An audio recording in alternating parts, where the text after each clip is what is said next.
It has been a stellar campaign for Team India in this World Cup. They have remained unbeaten so far and have reached the finals. The only other team that has managed to do this is Australia. They did it in 2003 as well as in 2007. Is it going to be a repeat of 2003 or is it going to be India winning this World Cup this time around? We'll have to wait and watch for that. Joining me right now to talk about that match is the Australian High Commissioner to India, Mr. Philip Green. Welcome to NDTV, sir. Thank you very much, Osama. Great to be with you. First of all, just give us a sense of the mood here at the Australian High Commission as well as back home in Australia. Well, of course, we're very excited. It's been a super tournament. Yeah. And the Australian team has gone from slightly shaky start to finding a way to win, including from difficult spots in certain games. Seems that they're peaking at the right time. Yeah. So for us, for the whole Australian High Commission, of course, we're a group of Australians and Indians. Yeah. Everyone very excited. Back home, it's been a tournament that people have watched in the late hours of the evening and the early hours of the morning. Difficult to follow some of the games, but I think the excitement is really building as we get to this crescendo tomorrow.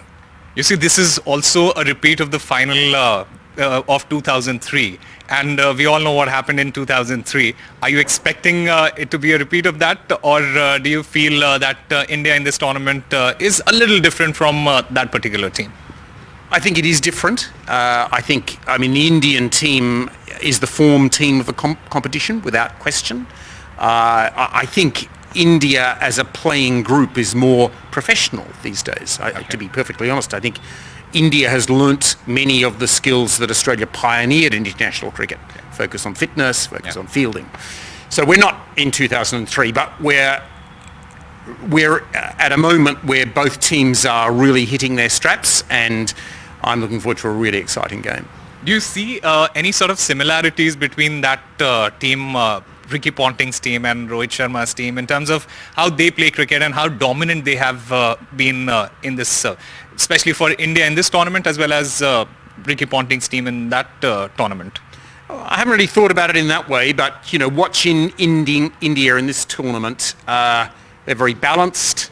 They have great skills, both with bat and ball, and their composure has been impressive. So they're clearly the favourites. They deserve to be, and it's a top team. It's a very worthy opponent for Australia to be meeting. Well, the fact that Australia, whenever it comes to an ICC tournament, it just transforms into a completely different beast. What do you feel is the reason for that? I'd say a couple of things. Firstly, there's a level of professionalism about the way in which the team and the management do their work. So I don't think it's coincidental that the Australian team is hitting form at the right end of the tournament. I reckon that Pat Cummins' leadership is a big part of this. Yeah. He's got a great cricketing brain and a super leader. So I think that's an important part of it. But I think there's another factor which is hard to put your finger on, which is a never say die, backs against the wall spirit that Australians, that's our legend, that's our myth, that's what we think we are.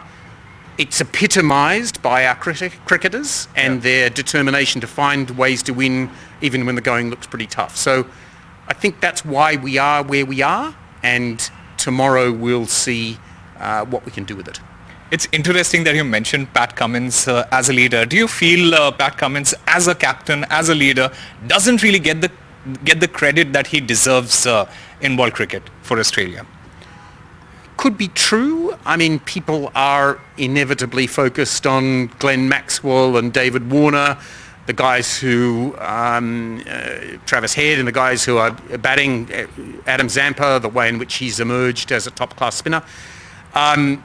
I think more experienced cricket hands know that captaincy and management, a smart head, somebody who knows how to get a team into winning place and knows how to lead people is a core ingredient. I think Pat Cummins has got that, and I think that his reputation will only grow. Absolutely. And in terms of the kind of cricket that is being played by the Australian team, by India, do you feel that a lot of that also has to do with the cricket that we have been playing over the years, especially during the IPL, in the bilateral series, because we have been playing each other a lot, and we tend to know each other's strengths and weaknesses. Do you think that is also one of the reasons why Australia have managed to do well in the subcontinent? Could be, and it's not just knowing the Indian players, it's knowing the pitches, it's being very familiar with the cities and the environments. Yeah. The old days when touring India was a completely new experience for Australian cricketers gone. Yeah. David Warner knows this town really well. Yeah. He's telling me things about it. So I think you're right. I think that, India still has a home ground advantage, no question about that. But I think that's lessened now than what it was in the past. Well, you mentioned David Warner and the kind of association David Warner has with the Indian fans. You don't really see that with other players, especially a foreign player. He has been posting a lot on his Instagram, etc. He is very interested in the culture. Do you see that that exchange, that cultural exchange, also helps in building that relationship with the fans, etc.? I think that's right, and Dave is a guy who is easy with people. He's a super person to meet and engage with. I have to say I've been struck, I'm still relatively new in this country, at what his pull is here. Every time he's on the boundary somewhere, there's seem to be 100 cell phone cameras on him, and occasionally he does something to make them snap and enjoy it even more. He's a person with a great personality and really loves this country. Yeah. So great dancer as well. Apparently, certainly better than me. At any rate, he is he's someone who's really made a mark here, and that's impressive. Yeah. Talking about the cricket side of it, India has been an Indian juggernaut, so to say, in this particular World Cup. Are you confident that Australia will be able to stop India this time?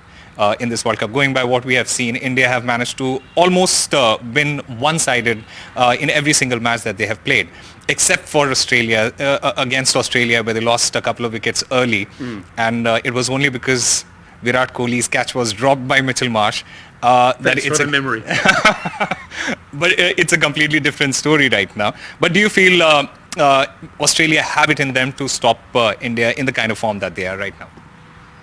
Well, I think India are favourites, but I definitely think Australia have got it in them to win this match.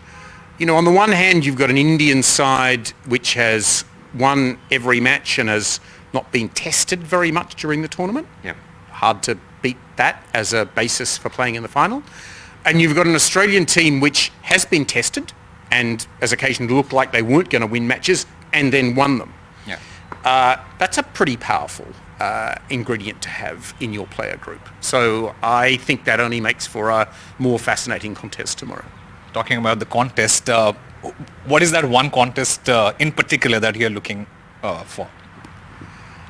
Well, there's lots of them, aren't there? But I'm really enjoying watching Adam Zampa emerge as a great Australian spinner. And the contest between him and Kohli will be really super to watch. Wonderful. Also, the fact that India and Australia have had a great relationship over the years, and cricket has been one of the reasons why there are such wonderful ties between the two countries. Do you think that is one of the reasons why? Oh, without doubt. And it's partly because we know each other, and partly because we always have something in common to talk about. I travelled across this country from Calcutta to Jaisalmer 30 years ago, and in every train carriage I was in, there was always a conversation about cricket. Right. That's one thing, but I think many Indians think about Australia in terms of our cricketers' reputation. Yeah. Tough-minded, never say die, always in the contest. Yeah. If I was in the Indian government, I'd want Australia on my side tough-minded, never say die, rather than against you. I think that's the way your government sees it too. All right. Mr. Philip Breen, thank you very much for talking to NDTV, and we hope that it's a great contest tomorrow, and all the best. Thank you so much, Osama. Thank you. With camera person Ashok Mahale at the Australian High Commission, this is Osama Shaab for NDTV.